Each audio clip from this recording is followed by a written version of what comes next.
Hello everyone, welcome back to new video. কেমন আছো তোমরা সবাই? আশা করছি ভালো আছো, সাথে সুস্থ আছো। আমিও বেশ ভালো আছি। অনেক তো দিলাম পাহাড়ি অফবিটের খোঁজ, সাথে নতুন নতুন অনেক হোমস্টের খোঁজ। আজকে তোমাদেরকে নিয়ে যাব ভীষণ সুন্দর একটা ধাবা বা রেস্টুরেন্ট বলতে পারো। আমাদের কোচবিহার আলিপুর থেকে অনেকটাই সামনে, মানে মনের মানুষে সেই সুন্দর ধাবাটা গড়ে উঠেছে। আমরা এখন আছি এই মথুরা চা বাগানে। তারপরে মথুরা চা বাগানটা পার করে ওয়েলকাম টু চিলাপাতা যে লেখা রাস্তাটা আছে, মানে যেটা দিয়ে মনের মানুষ যেতে হয়, সেই রাস্তাটাতেই ঢুকে পড়বে। যেতে যেতে সুন্দর আই লাভ চিলাপাতা সেলফি পয়েন্টের সামনে দাঁড়িয়ে কিছু ফটো ভিডিও করে নিতে পারবে। আমি যেহেতু এর আগে অনেকবারই এসেছিলাম, তাই আর দাঁড়াইনি। যেতে যেতে হঠাৎ পাহাড়ের সাথে দেখা, ওই যে দূরে পাহাড়, আর পাহাড় দেখলেই তো মনটা একদম খুশি হয়ে যায়। যাই হোক, আমরা গিয়েছিলাম একদম দুপুরের দিকে। তখন রোদ ছিল বেশ ঝলমলে আর দিচ্ছিল সুন্দর একটা মিষ্টি হাওয়া। আমাদের ডুয়ার্স এমনিই সুন্দর, আর এই মনের মানুষ চিলাপাতার এদিকে আসলে মনটা এমনিই খুশি হয়ে যায়। তারপরে চলে এলাম আমরা মনের মানুষের নদীটার সামনে। এই নদীটা দেখলেই আমার স্নান করতে ইচ্ছে করে, মনে হয় একটু পা ভেজাই। তবে সেই অনুভূতিটা আমার প্রতিবারই হয়, তবে এখনও কোনোবারও নামিনি।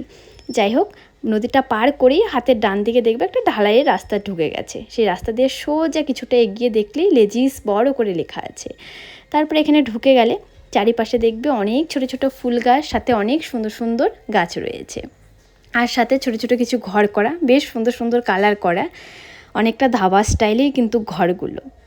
যাই হোক, চারিপাশটা ঘুরে তোমাদের মনটা একদম ভালো হয়ে যাবে, যেমন আমাদের হয়ে যায়। আর দেখেছো সূর্যের কতটা তাপ? যেহেতু আমরা দুপুরে বেরিয়েছি, আস্তে আস্তে সেই বিকেল হয়ে গেছে, আর এখন সূর্যটা অস্ত যাবার পথে, তাই সূর্যের এত সুন্দর একটা ঝলমলে আলো দিচ্ছে। এখানে কিন্তু ছোট্ট একটা পার্কের মতনও আছে, সাথে স্লিপার, দোলনা সব কিছুই আছে। তোমরা এখানে কাপলরা আসতে পারবে, ফ্যামিলি নিয়ে আসতে পারবে, হাজব্যান্ড ওয়াইফ আসতে পারবে, ফ্রেন্ড আসতে পারবে। পরিবেশটা ভীষণই ভালো এই ধাবার। এছাড়াও নিজেদের স্পেশাল ডে বলো, বার্থডে, অ্যানিভার্সারি, এখানে কিন্তু সুন্দরভাবে তোমরা পালনও করতে পারবে। আমরা কিন্তু এখানে বার্থডে সেলিব্রেট করেছিলাম, বেশ সুন্দরভাবে ওরা অ্যারেঞ্জ করে দেয়। যাই হোক, এরপরে আমরা অর্ডার করেছিলাম চানা ফ্রাই আর বিরিয়ানি।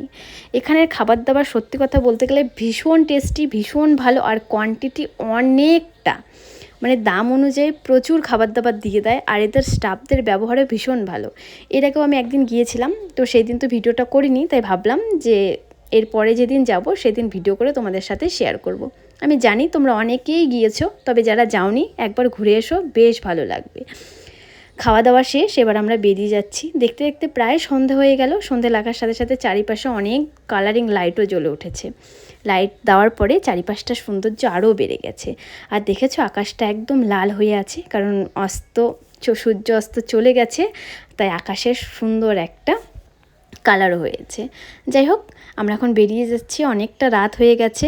আর যেহেতু মনের মানুষের জঙ্গলটা দিয়ে যাব, একটু একটু তো ভয় করে, সেটা স্বাভাবিক।